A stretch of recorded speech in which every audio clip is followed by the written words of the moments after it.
Buenas tardes, profesora. Mi nombre es Flavia Peñafiel y el día de hoy expondré acerca de los espacios laborales en los que un abogado puede ejercer y cuáles son los dilemas éticos a los que se podría afrontar.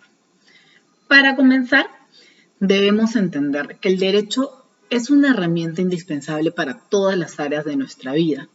Por ejemplo, si pensamos en una película, detrás de esta película ha debido haber un equipo de abogados que se encarguen de elaborar los contratos con los artistas, que se encarguen de elaborar los fideicomisos de apoyo a la industria cinematográfica o que se encarguen de solicitar los permisos para grabar en ciertas locaciones.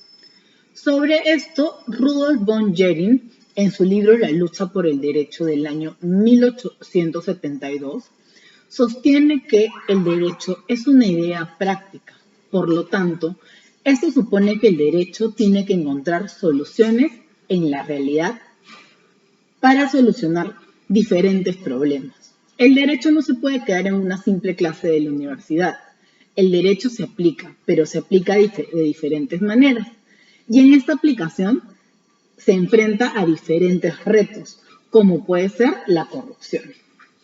La relevancia de este tema radica en que tener conocimiento de los espacios laborales y de sus problemas éticos puede ayudarte a ti como profesional a elegir de mejor forma en qué rubro deseas desempeñarte y saber a lo que te puedes enfrentar, previniendo de esta forma situaciones que pongan a prueba tus valores. Entonces, existen tres sectores en los que un abogado se puede desempeñar. Para empezar, tenemos al sector público. El sector público, el abogado va a trabajar en instituciones del Estado o en ministerios que brindan un beneficio a los ciudadanos. Entonces, el abogado va a ser un intermediario entre el Estado y los ciudadanos. Por ejemplo, en el sector público, un abogado podría trabajar en municipalidades, en fiscalías, en juzgados, en organismos autónomos y en ministerios. Los dilemas éticos que se enfrenta el abogado en el sector público son la corrupción, y el abogado puede ver la peor cara de la corrupción en este sector, porque va a ser el intermediario, ¿no? Entonces, muchos privados, muchos ciudadanos que quieran un beneficio a su favor, van a ir donde la autoridad pública para que resuelva a su favor, dándole sobornos, coimas y otros beneficios. El peruano promedio cree que la corrupción es el peor problema de nuestro país y ha dejado de creer en funcionarios y en instituciones. La mayoría de peruanos tiene una desilusión, simplemente siente que las instituciones no funcionan en nuestro país. Por ejemplo, podemos citar de los casos de dilemas éticos en este sector, el caso de Aurelio Pastor, o otro caso, por ejemplo, de un notario que legalizaba papeles a personas fallecidas y permitía el robo de terrenos, así como los muchos casos de jueces corruptos que hay en nuestro país, y que es una lástima porque es una traba hacia la democracia. Asimismo, tenemos el sector privado.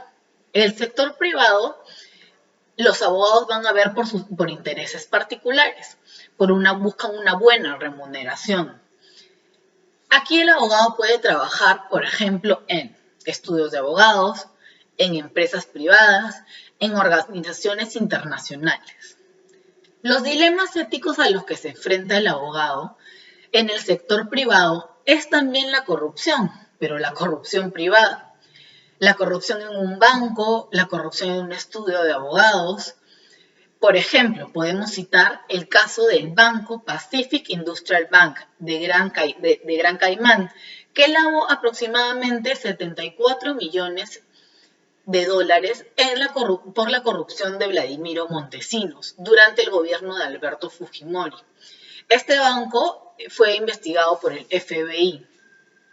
Asimismo, otro caso súper conocido fue el caso Odebrecht. El caso Odebrecht fue de que esta empresa tenía toda una red de coimas a los árbitros, a presidentes.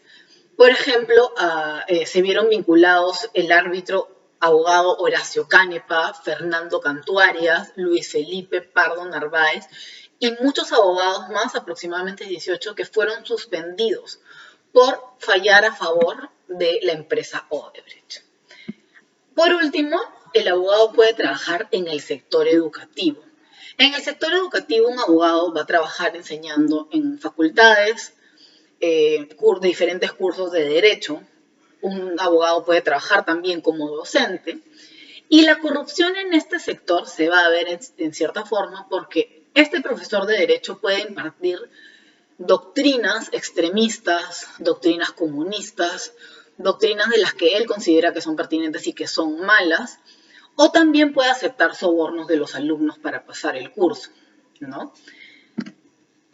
Asimismo, debemos de tener algo en cuenta, y es que el sector público se rige bajo el principio de legalidad, que la autoridad puede hacer todo aquello que la ley le permita y le atribuyen la asignación de competencias, a diferencia del sector privado, donde el privado puede hacer todo aquello que no le es prohibido, le es permitido.